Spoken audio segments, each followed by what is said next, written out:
Gate family, Kendall Owen here with our summer reading plan for day 68. Today we are going through Luke chapter 24, 1 Thessalonians chapter 3, and Revelations chapter 6. So Luke chapter 24, it's actually the last chapter in Luke, which is finishes on a pretty incredible and awesome event, the resurrection. So Jesus has just been in the cross for 3 full days. The disciples were obviously quite upset, disappointed, sad, mourning, and again, still completely unaware of the impact that this was going to have on humanity forever. But we know that now, having the ability to read the book and not walk through those times live like the disciples did. Jesus had been buried, and there was the women had spent the day preparing, and then they rested on the Sabbath, and on the first day of the week they returned to the tomb, obviously with all their prepared spices that they were going to treat the body of Jesus with, but not expecting at all to find an empty tomb. Obviously they were in shock and in disbelief, and sprinted back, I'm sure, with all kinds of emotions to report what they had found. Then of course there's a few of the disciples that were disbelieving, and I believe it was Peter that ran back to the tomb himself to see with his own eyes the empty tomb, which I'm sure was very exciting. And I find it interesting that again it was Peter that was the one to do that.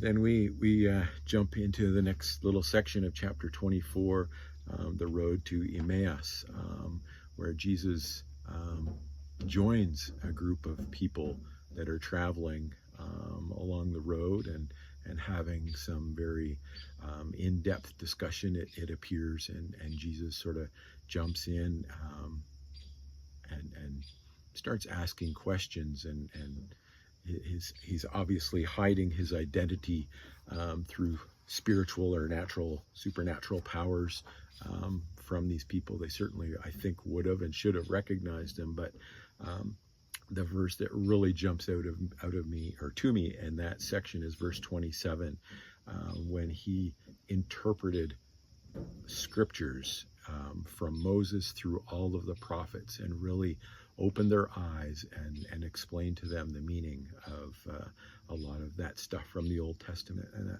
I can just imagine them like sponges soaking up that information with awe and wonder, again still not yet fully knowing who is talking to them.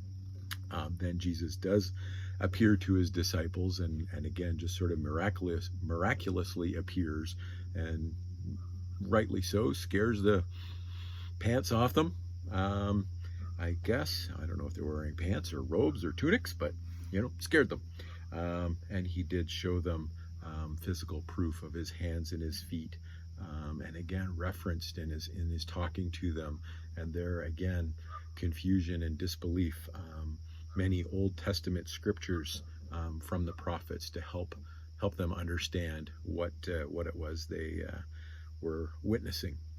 And then obviously we have the ascension. Wow, and just unbelievable, great joy. And the disciples returned to the temple and worshiped in the temple continuously. So yeah, just unbelievable experience for them there.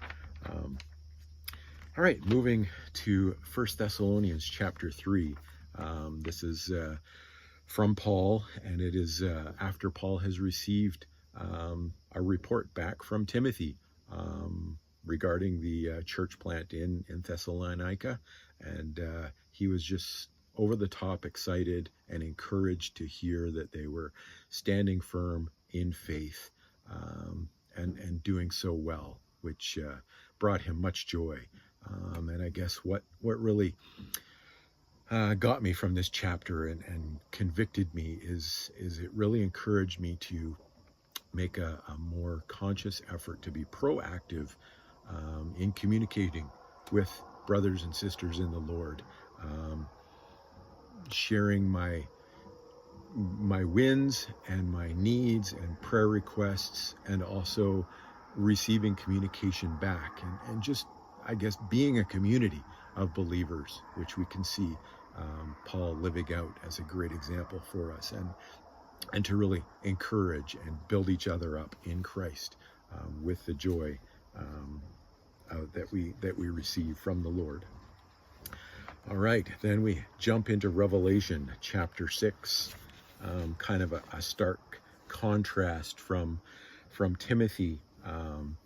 We just in the previous day, in chapter 5 of Revelation, we learned that the Lord, Jesus Christ, was found to be worthy to open the scroll, which John was witnessing this vision, and then has been recorded in the book of Revelation. And so chapter 6 is the 7 seals that are revealed to John, and he's recorded for us. So, the first 4 seals are the 4 horsemen, and quite famously known even in Hollywood as the 4 horsemen of the apocalypse. And so, yeah, there's lots of information there. And just one piece of information that I remember hearing about the 4th seal, which is the rider whose name is Death, and followed by Hell, who was given the authority to eliminate 1/4 of the Earth's population. And just, it's hard for us to really grasp what that truly means. And I don't know if this is accurate. You can certainly fact check it, but I suspect it's probably ballpark, that would be the equivalent of the total population of South America, Central America, North America, and Western Europe. That would be the equivalent of 1/4 of the world population. And it's just unbelievable to even conceive or think about that.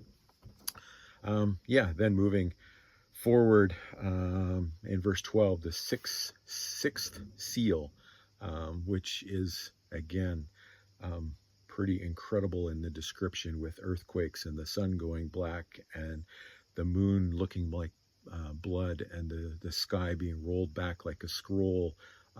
It literally says that mountains and islands are all moved from their foundation, and the kings of the earth are going to be seeking caves for shelter. And in fact, they're actually praying and wishing at that time, because they realize how wrong they were about God and Jesus Christ, and they are wishing for death, wishing for rocks to crush them, so that they don't have to face their Maker, which is, I am so thankful and rejoice in the fact that as a believer, I have the joy that I will never have to face that dilemma and worry. And I mean, Revelation chapter 6 and looking at those first 6 of the 7 seals is very dark, and not something I would ever look forward to. But I just want to close off by pulling it back to Luke chapter 24 and the resurrection. The grave is empty. Jesus conquered death, and for that he paid the price. And we don't have to fear him. We don't have to fear death. And we have the joy of living for the Lord. And I just encourage us all to live free, live redeemed, and keep on keeping on. Thank you.